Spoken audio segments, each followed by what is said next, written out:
तैयार रहिए। स्टार्ट।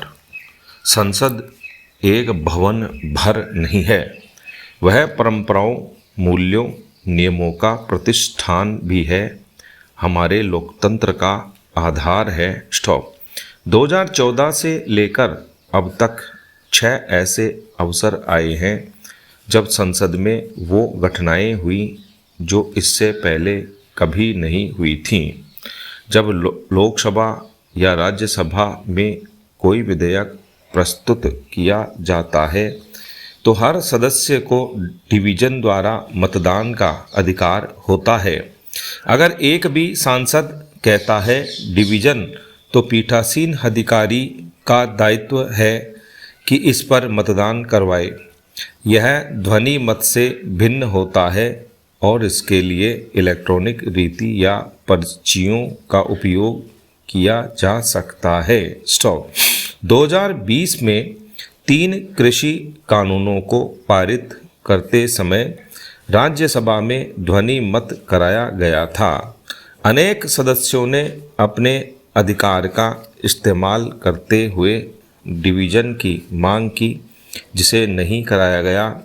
पीठासीन अधिकारी उस समय तत्कालीन उपराष्ट्रपति वेंकैया नायडू उपस्थित नहीं थे, ने नियमों को दरकिनार कर दिया। स्टॉप।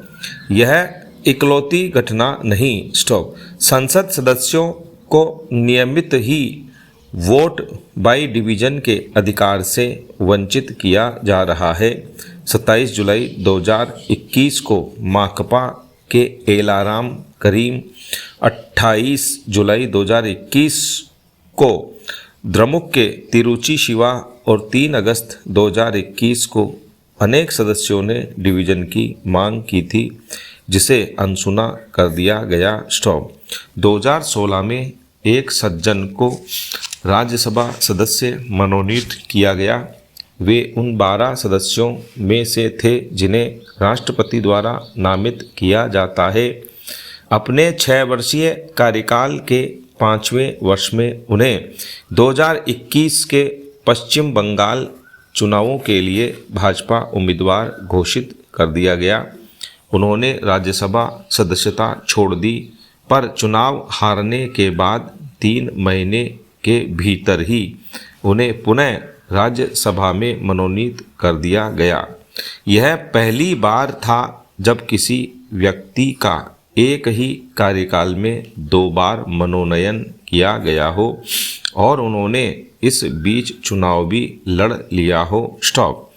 जब बजट सत्र दूसरी अवधि के लिए पुनः प्रारंभ होता है तो लोकसभा द्वारा 5 मंत्रालयों के लिए डिमांड फॉर ग्रांट्स पर चर्चा की जाती है।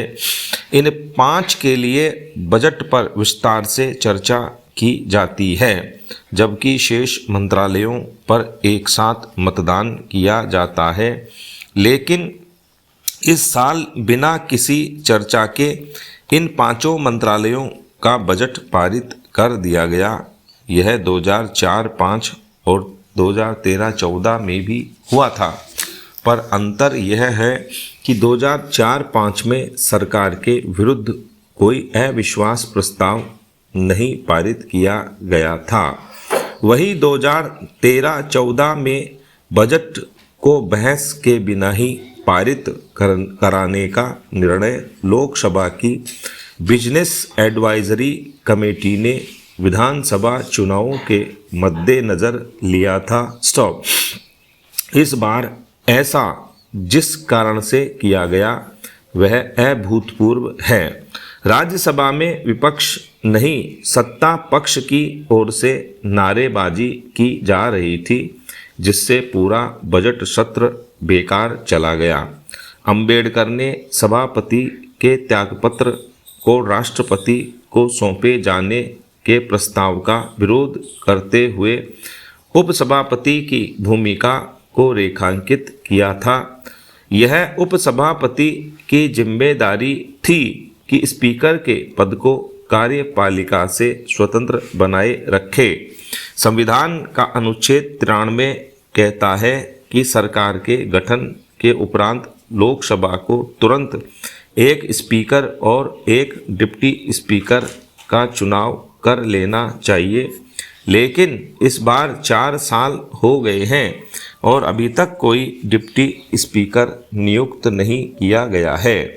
बजट सत्र के दौरान वित्त विधेयक पारित किया जाता है, इस पर लोकसभा में वोटिंग होती है और इसे किसी कमेटी को परीक्षण हेतु नहीं भेजा जाता।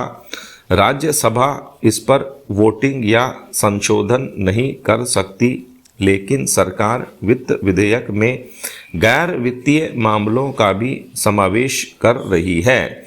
इसका फायदा उठाकर संसदीय निरीक्षण बिना ही कानूनों को पास किया जा रहा है।